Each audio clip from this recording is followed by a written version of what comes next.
आज जो हमने 5 फरवरी से शुरू किया था सवाल उठाने का और प्रधानमंत्री से गुजारिश की थी कि वो अपना चुप्पी तोड़ें इस अडानी मामले पर, हमने 100 सवाल पूछे थे।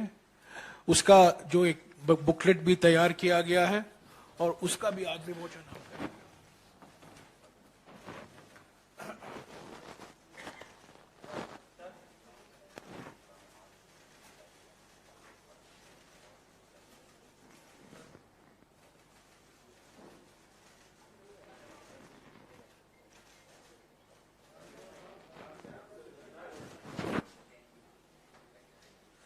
तो ये सवाल, इसके बारे में अभी अमिताभ आपको विस्तार में जानकारी देंगे, पर उसके पहले मैं कुछ कहना चाहता हूं।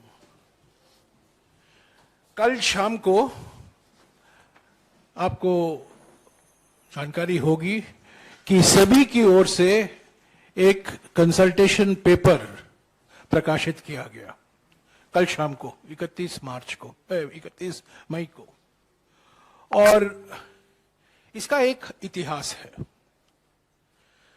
जो विदेशी निवेशक हैं हमारे शेयर बाजार में, वो उनके लिए कुछ नियम होता है, उस नियम के अनुसार ही उनका निवेश होता है हमारे कंपनियों में, शेयर बाजार में। 31 दिसंबर 2018 को ये नियम कमजोर किया गया और 21 अगस्त 2019, ये डेट बहुत महत्वपूर्ण है। पहले 31 दिसंबर 2018 को ये नियम कमजोर किए गए और 21 अगस्त 2019 को ये नियम हटाया गया। ये नियम क्या है? इस नियम के अनुसार जो विदेशी निवेशक हैं हमारे शेयर बाजार में, उनके पीछे हैं कौन, उनके मालिक हैं कौन, उनमें पारदर्शिता लाने के लिए ये नियम बनाए गए थे। जो निवेशक हैं, असली निवेशक कौन है? ये शेल निवेशक नहीं, नाम के वास्ते निवेशक नहीं, उनके पीछे परम निवेशक कौन है, मुख्य निवेशक कौन है, इसके लिए नियम बनाए गए थे, जो 31 दिसंबर 2018 को कमजोर किया गया और 21 अगस्त 2019 को बिल्कुल हटाया गया। पहले से था, 2014 से था। ये इसका नतीजा ये हुआ, शेल कंपनियां बनी, शेयर बाजार में विदेशी निवेशक आए, पर इनके पीछे है कौन? इनका पता है क्या? कौन है ये फॉरेन पोर्टफोलियो इन्वेस्टर? उसकी पूरी जानकारी हासिल नहीं हो पाई और इसका एक नतीजा ये हुआ कि इस अडानी मामले में, जो अभी आपको अमिताभ बताएंगे, इस शेल कंपनियों में 20,000 करोड़ रुपया कहां से आया, किसका है, इसकी जानकारी अभी तक किसी को हासिल नहीं हो पाई है। सेबी ने कल शाम को ये कंसल्टेशन पेपर क्यों निकाला? ये कंसल्टेशन पेपर क्या कहता है कि जो पहले नियम थे उसको हम फिर से वापस लाएंगे। जो 2018 में जो हमने किया था वो गलत था, 2019 में जो हमने किया था वो गलत था। इसका एक संदर्भ है, पृष्ठभूमि है। सुप्रीम कोर्ट की एक्सपर्ट कमेटी ने अपनी रिपोर्ट में, जो अडानी मामले में गठन किया गया था, आपको याद होगा, उनका एक महत्वपूर्ण सिफारिश यह था कि ये नियम के हटाने से बहुत नुकसान पहुंचा है। हमारे शेयर बाजार में जो विदेशी निवेशक हैं, उनको हम सही ढंग से पहचान नहीं पाते हैं। उनके मालिक कौन हैं, उसकी जानकारी हमें मिलती नहीं है, और उन्होंने सेबी को विनम्र शब्द में दोषी ठहराया। और उसका ये नतीजा निकला है कि सेबी अभी शीर्षासन, आजकल योगा का जमाना है, तो सेबी में शीर्षासन किया है और ये कंसल्टेशन पेपर निकाला है। और इसका मकसद है कि शेयर बाजार में जो भाग लेते हैं उनसे फीडबैक लें कि क्या हम पुराने नियम वापस ला सकते हैं कि नहीं। तो मैं समझता हूं जो 100 सवाल कांग्रेस पार्टी ने पूछा, जो सवाल राहुल गांधी जी ने लोकसभा में पूछा, और जो सिफारिशें सुप्रीम कोर्ट की कमेटी ने की, उसका असर कल हम शाम को देखने को मिला है। अभी 14 अगस्त तक सेबी को समय दिया गया है अपनी रिपोर्ट पेश करने के लिए। उसके बाद क्या होगा हमें पता नहीं है, पर यह शुरुआत है पारदर्शिता की ओर में। जो पारदर्शिता 2018 और 2019 में खत्म किया गया था, कुछ चुने हुए पूंजीपतियों के फायदे के लिए, वो अभी हमारे हम अडानी के हैं कौन श्रृंखला के कारण, सुप्रीम कोर्ट की विशेषज्ञों की समिति के कारण अभी सेबी ने अपना रवैया बदला है और अभी उन्होंने संकेत दिया है कि ये नियम फिर से हम बदल सकते हैं। पर सवाल ये है कि क्या ये नियम भविष्य से लागू होगा कि ये नियम पिछले 4-5 साल में जो पूंजी निवेश आया है हमारे शेयर बाजारों पे, उस पर भी लागू होगा कि नहीं, उस पर बहुत बड़ा सवाल है। असली सवाल जो है 20,000 करोड़ रुपया जो शेल कंपनियों में निवेश किया गया है, उसके मालिक है कौन। तो साथियों, ये जो बुकलेट है अंग्रेजी में है, हिंदी में है और अन्य भाषा में भी है। ये 100 सवाल जो हमने 3 महीने में पूछे थे, इसका एक ही मकसद था कि सुप्रीम कोर्ट कमेटी सीमित तरीके से जांच कर पाएगी। मोडानी घोटाले के बारे में अगर आपको सच्चाई जाननी है तो सिर्फ जेपीसी के रास्ते से ही आपको पूरी सच्चाई बाहर निकलेगी। इसीलिए हमने पार्लियामेंट के अंदर, पार्लियामेंट के बाहर जेपीसी की मांग की, और जब मॉनसून सत्र आएगा, हम नए पार्लियामेंट बिल्डिंग में बैठेंगे, तब भी पहली मांग जेपीसी की ही होगी। ये मांग से हम पीछे हटेंगे नहीं। सभी विपक्ष पार्टियां एक हैं, एकजुट होकर इस मोडानी मामले में जेपीसी का गठन, इस पर हम दबाव सरकार पर बरकरार रखेंगे। तो अभी अमिताभ दुबे आपको इस बुकलेट के बारे में कुछ जो महत्वपूर्ण बात है उस पर आपको कुछ जानकारी देंगे। अमिताभ। थैंक यू जयराम जी। जैसे जयराम जी ने कहा,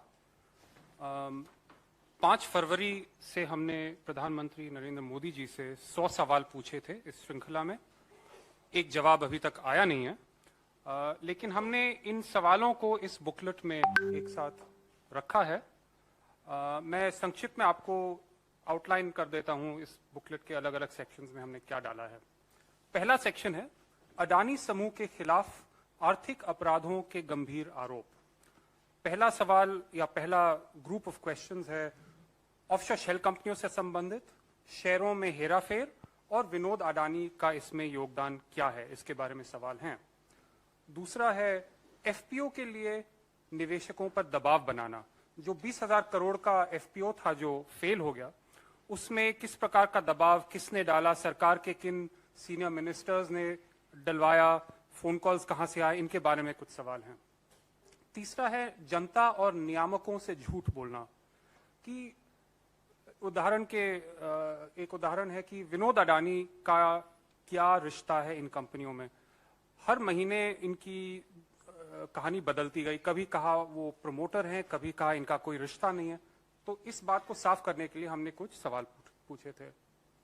अडानी समूह की कंपनियों और संबंधित पक्षों के अनुचित लेन देन, यानी कि रिलेटेड पार्टी ट्रांजैक्शन, जिसके बारे में सुप्रीम कोर्ट कमेटी ने भी कहा है। कई लोगों का ने ये कहने की कोशिश की है कि ये क्लीन चिट है।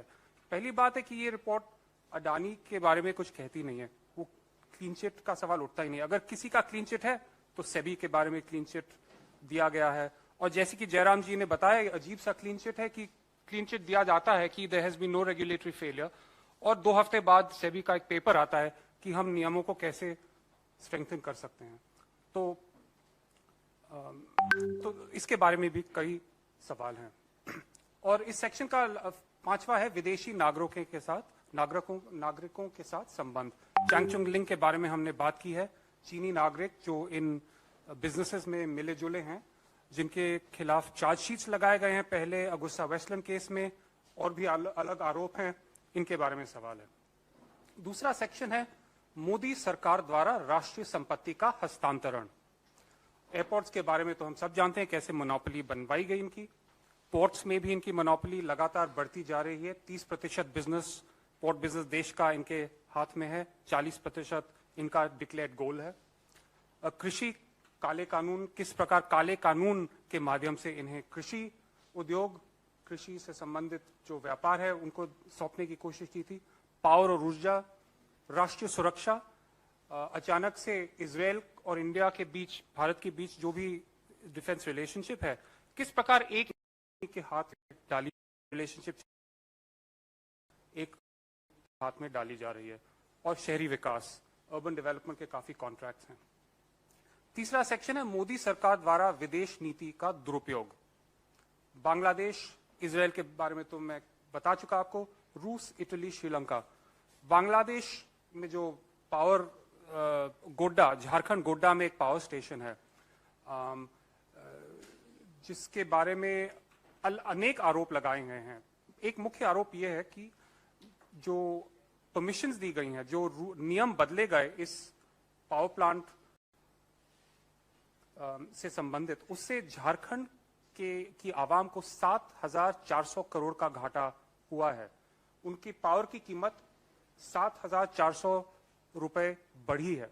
तो इसके बारे में भी अनेक सवाल हैं। श्रीलंका में आपको पता ही, विंड फार्म में और जो पावर प्लांट है वो प्रोजेक्ट है। विदेश मंत्री हैं श्रीलंका मोदी, को ये बात कह चुके थे। श्रीलंका के पार्लियामेंट के सामने उनके एक पावर रेगुलेटर ने कहा था, एनर्जी रेगुलेटर ने कहा था कि जो विंड प्रोजेक्ट है उसके लिए भी श्रीलंका के राष्ट्रपति पे मोदी जी का सीधा दबाव पड़ा था ताकि वो प्रोजेक्ट अडानी जी को दिया जाए। ये भी उन्होंने ऑन द रिकॉर्ड कहा था और फिर वापस ले लिया था दबाव पे आके। तो इनके बारे में भी सवाल हैं। फिर एक सेक्शन है नियामकों और एजेंसियों को मोदी सरकार द्वारा चुप करवाया जाना।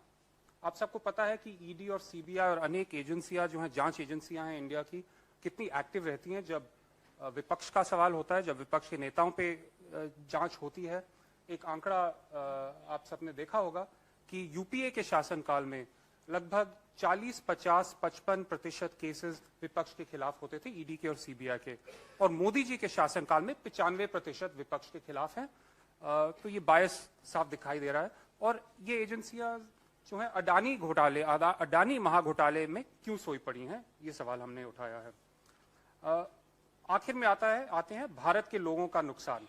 एलआईसी और एसबीआई का पैसा इन कंपनियों में कैसे डलवाया गया, लोन के द्वारा, इन्वेस्टमेंट के द्वारा, इसके जिम्मेदार कौन है? पब्लिक सेक्टर बैंक्स का भी इसमें योगदान है। खुदरा निवेशक, उनको नुकसान कैसे पहुंचाया गया है, और जनरली नागरिकों, बाहर के नागरिकों को कैसे नुकसान पहुंचा है। तो ये हमारे 4-5 सेक्शंस हैं जिसके द्वारा हम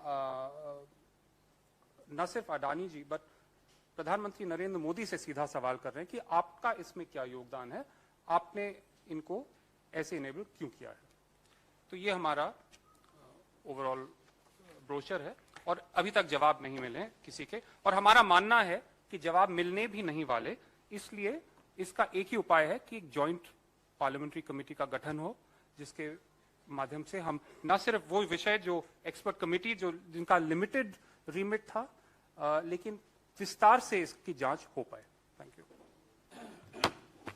साथियों, जैसा कि मैंने कहा, इमारत नहीं हो सकती है पर मुद्दे पुराने हैं।